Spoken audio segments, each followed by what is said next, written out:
La diputada argentina Victoria Villarruel se encuentra en una visita a nuestro país, atendiendo, entre otras cosas, una invitación para brindar una conferencia sobre la batalla cultural en el Congreso de la República. Villarruel es parte de la coalición política La Libertad Avanza, liderada por el connotado economista liberal y ya declarado futuro candidato presidencial de la Argentina, Javier Milei. Estoy contento de recibirla en esta mesa. Diputada, bienvenida.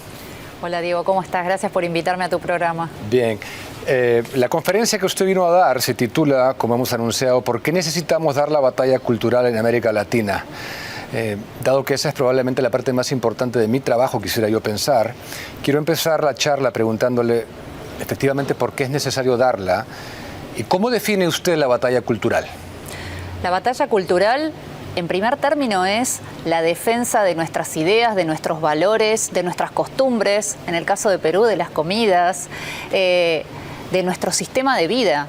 Y hoy ese sistema de vida está siendo cuestionado y atacado por grupos que actúan tanto dentro y fuera de nuestras naciones, que pretenden cambiarnos la forma de ver la vida, pretenden que aceptemos como válidas premisas que no hacen a nada de lo que conocemos los peruanos, los argentinos, los uruguayos, los chilenos, y nuestra región particularmente está siendo profundamente agredida por valores como la ideología de género, el indigenismo que busca la balcanización de nuestros territorios, el ambientalismo en el cual nosotros como naciones soberanas no podemos elegir cómo utilizar nuestros recursos naturales, sino que bajo una falsa ecología nosotros no podemos utilizarlos, pero otros sí, nuestros recursos. Y nuestra población está en jaque. Y la batalla cultural hay que librarla, no es una batalla económica, es una batalla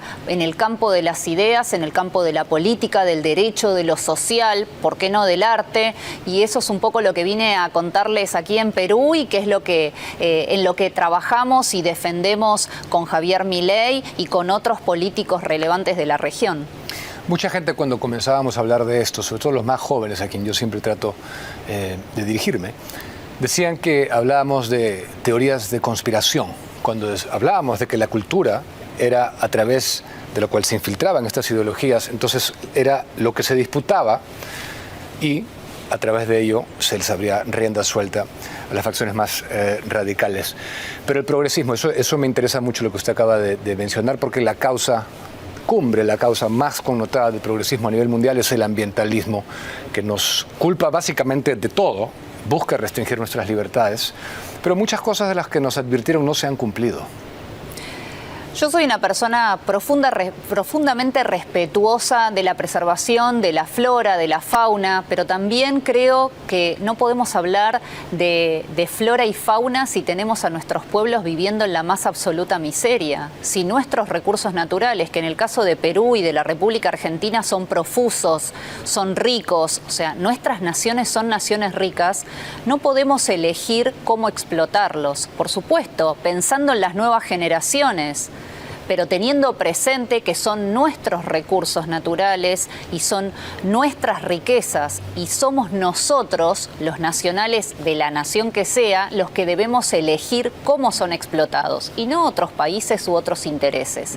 Y un poco el ambientalismo está planteando eso, que bajo la ecología nosotros preservemos amplias zonas del mar, amplias zonas de tierra. Y mientras tanto tenemos, en el caso de la República Argentina, más del 40% de nuestra población en línea de pobreza. Entonces es inmoral hablar de soluciones finlandesas, de soluciones escandinavas para países que no pueden darle un plato de comida a su población todas las noches. Sí. Una de sus más recientes intervenciones en la Cámara de Diputados Argentina me llamó muchísimo la atención y yo quería compartir con el público ese momento y después obtener su reacción para formularle la siguiente pregunta. Vamos con ese bye, por favor. ¿De qué justicia social están hablando si ustedes son los responsables del descalabro que vive este país, de la miseria que vive el pueblo argentino? Por eso, señores, menos indigenismo, menos lenguaje inclusivo, menos adoctrinamiento de izquierda, menos ideología de género, más dignidad para nuestros ancianos y jubilados. Muchas gracias. Es evidente que, al igual que en Argentina, aquí y en otros territorios estamos en una batalla efectivamente contra la agenda comunista internacional y el socialismo. Pero ¿cuánta responsabilidad atribuye usted al progresismo? La responsabilidad es completa.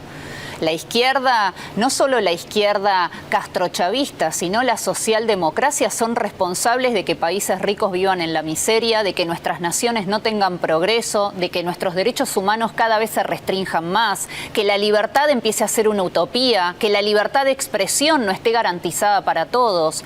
En definitiva, la izquierda es responsable de un sistema de ideas que solo ha traído pobreza a nuestra región. Ahora, nosotros también tenemos que hacernos responsables. Los que pensamos distinto, los que queremos naciones soberanas, los que queremos justicia, los que queremos verdad, una política de defensa seria, que haya educación y salud en nuestras naciones y que cualquiera que quiera tener un proyecto de vida en nuestros países pueda llevarlo con dignidad y pueda darle de comer a sus hijos todos los días, también tenemos que luchar. Y eso es lo que hacemos con Javier Milei, eso es lo que hacemos con la Libertad Avanza y eso es lo que vengo a plantearle a los peruanos. Hay que luchar, los que pensamos distinto, no podemos seguir indiferentes a lo que está ocurriendo. Hablando de Milei, usted es parte de la coalición La Libertad Avanza, que lidera. Usted fue la número 2 en la lista, él fue el número 1. Esta coalición es una unión entre liberales y conservadores, ¿verdad? Así es. O sea, usted es conservadora. Sí. Y eso...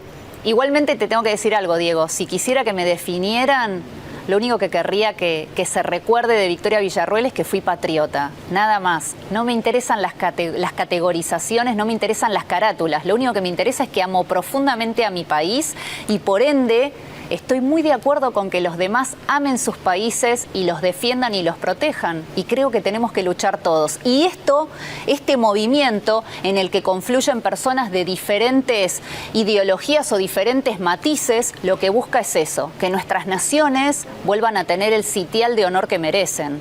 Pero me parece, digamos, desde un punto de vista del estudio de la ciencia política, fascinante esta coalición en el sentido de que hay mucha gente, incluso liberales y conservadores, que se consideran tan enemigos entre sí que dicen que es imposible unirse para derrotar un enemigo comunismo. Hay quienes consideran que son tan enemigos el uno del otro como el comunismo lo es de nosotros. Yo te pregunto, Diego, ¿realmente alguien piensa en forma tan pura en el siglo XXI? ¿Realmente hay una persona que se defina netamente como liberal o netamente conservadora? No, hoy confluimos. Hoy tenemos que acercar las posiciones. Nuestras naciones están en un momento crítico en sus historias y creo que es el momento de acercar posiciones casualmente para abarcar a la mayor cantidad de ciudadanos en lo que tiene que ser un cambio de paradigma y una propuesta nueva. Los paradigmas de la izquierda son el pasado, son arcaicos, han generado la miseria en donde se han regado. Entonces es hora de plantear nuevas ideas, nuevas soluciones. ¿Y cómo las vamos a hacer? ¿Planteándonos cada uno en su fuerte ideológico? No, tendiéndole la mano al similar, al que está cerca, para que tratemos de armar un puente y pasar. Sí, pero me parece fascinante, como decía, que se demuestre que es posible esa unión, porque el sector más progresista socialmente del movimiento liberal a nivel internacional nos decía que no era posible tener a liberales que defiendan la vida. Y Javier Milei es uno de ellos. Así es. Así es, nuestras premisas son la defensa de la vida, de la libertad y de la propiedad. Javier es libertario, yo soy conservadora, los dos queremos una nación que sea libre y soberana. Estamos de acuerdo en lo básico, estamos de acuerdo en los valores básicos para cualquier ser humano. Sin vida no hay ningún tipo de otro derecho, así que ¿cómo no vamos a acercar posiciones? Sí. Ahora, en una de las últimas votaciones también me llamó la atención que Javier Milei y usted fueron los únicos dos de toda la Cámara Baja que votaron en contra del proyecto de ley que buscaba digitalizar las historias clínicas. ¿Por qué se opusieron a esto? Bueno, el tema de las historias clínicas implica que cada paciente tiene su historia clínica con información a la cual puede acceder no solamente el sanatorio o la clínica, sino que esas historias clínicas tiene acceso el Estado, un Estado que ha sido hackeado en su ciberseguridad en varias oportunidades. Como abogada de derechos humanos, a mí me interesa particularmente el derecho a la privacidad y me interesa que información tan vital como la de las historias clínicas, que es personalísima, no esté al acceso de cualquier funcionario corrupto, cualquier funcionario impune, cualquier funcionario que ha integrado organizaciones armadas que cometieron actos de terrorismo. Creo que esa es información exclusiva del ciudadano y por esa razón, en defensa del derecho a la intimidad y en defensa del derecho de cada ciudadano que su información sensible no sea pública si es hackeada, es que votamos en contra. Puede parecer una medida antipática o puede parecer una medida incluso que atenta contra la modernidad, pero si en Argentina no tenemos realmente asegurada la ciberseguridad, no puedo confiar en un Estado que no me va a dar la certeza de que mi información privada luego no va a ser usada públicamente o no va a ser usada para que yo no pueda acceder a determinados derechos. ¿En qué ha fallado, considera usted, la derecha en Latinoamérica? ¿Cuál es el mea culpa que se hace desde ese sector? Veo dos posibles respuestas a tu pregunta. La primera es que no se ha implicado. Ha elegido no librar ningún tipo de batalla. Ha elegido mirar desde afuera todo lo que estaba ocurriendo en el quehacer político. Y segundo, ha planteado una batalla exclusivamente económica y no ha querido pelear en el campo de los derechos humanos, en el campo de lo social. Nuestros países son países, mal que nos pese, que están en Latinoamérica, en el tercer mundo. Yo estoy orgullosísima de ser argentina y estimo que vos también de ser peruano, pero la realidad es que no estamos en el medio del primer mundo. Por ende, tenemos que pelear determinadas batallas sabiendo que las soluciones también tienen que estar adecuadas a la idiosincrasia de nuestros pueblos. Entonces, plantear, mientras la gente no come, la legalización de la marihuana, realmente me parecen medidas, además de que son estrictamente cosméticas, que no apuntan a solucionar nada del devenir de nuestros pueblos. O sea que la derecha no ha entrado al campo de las ideas a ver la batalla política, la batalla comunicacional, que es la batalla de las narrativas. Exacto. Y yo quiero preguntarle por el gobierno actual de Alberto Fernández, porque Argentina era un ejemplo de que se podía erradicar el analfabetismo. A comienzos del siglo XX era un país comparable a Suecia, casi en el primer mundo, básicamente en el primer mundo, y uno del presidente de la nación en este momento escucha declaraciones que son, solamente las puedo comparar con las de un Pedro Castillo, un Gustavo Petro, gente de una ignorancia absoluta, en las cuales celebra que los maestros, por ejemplo, no hayan superado el umbral mínimo de tributación, por ende que estén en el nivel más bajo porque no tienen que tributar. ¿Cuál es el análisis que usted hace? Desgraciadamente la política en las últimas décadas, particularmente en la República Argentina, ha caído en uno de los niveles más bajos de representatividad. O sea, quienes llegan a la función pública no son lo mejor de la sociedad argentina.